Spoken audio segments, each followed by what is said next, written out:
Série Barra Juntos, da Igreja Batista na Barra Funda.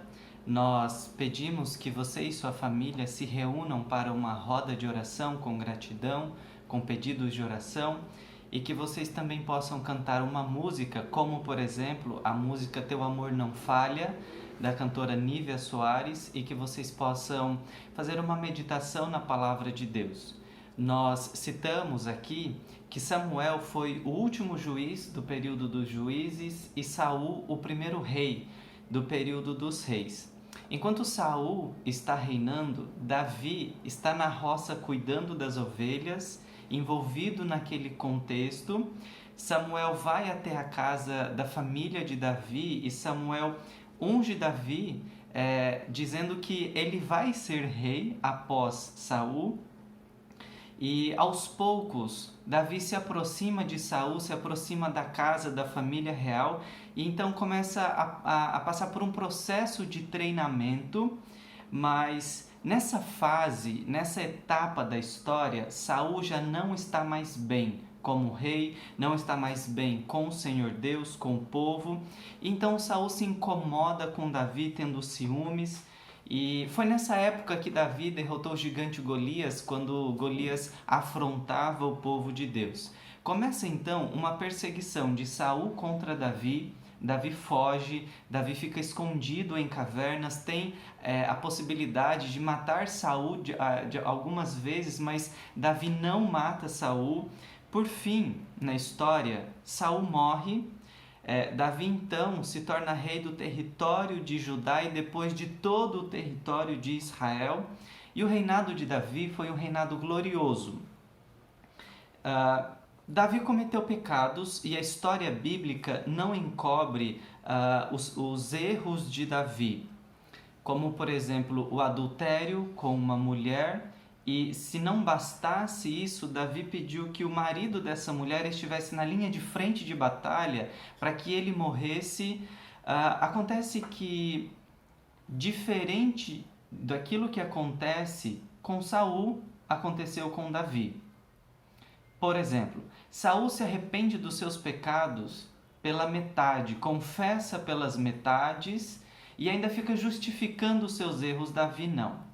Davi se arrepende por completo, confessa por completo, e é por causa disso que Davi foi chamado do homem segundo o coração de Deus. Essa história é contada no livro de Samuel, 1º e 2º Samuel.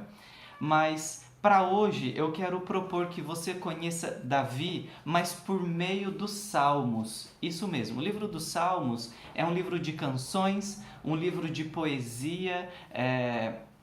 A maior parte dos salmos foi escrito por Davi e eu quero propor que a nossa meditação de hoje seja baseado no Salmo de número 13. Eu fui levado para esse salmo, eu fiquei perdido em tantos salmos maravilhosos e profundos.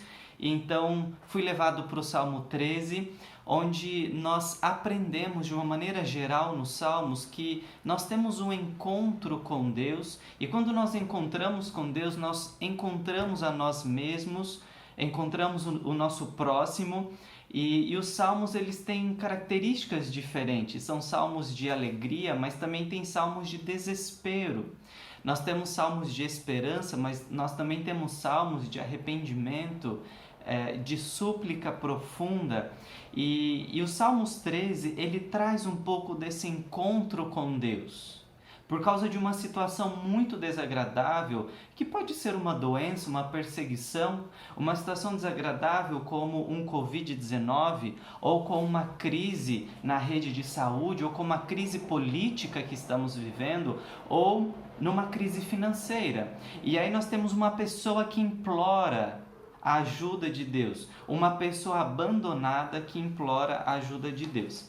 Aqui eu fiz um esquema para entender um pouco melhor o Salmo 13, que nós podemos dividir em 3 partes, 1º e 2º versículos, depois o 3º e 4º, depois o 5º e o 6º.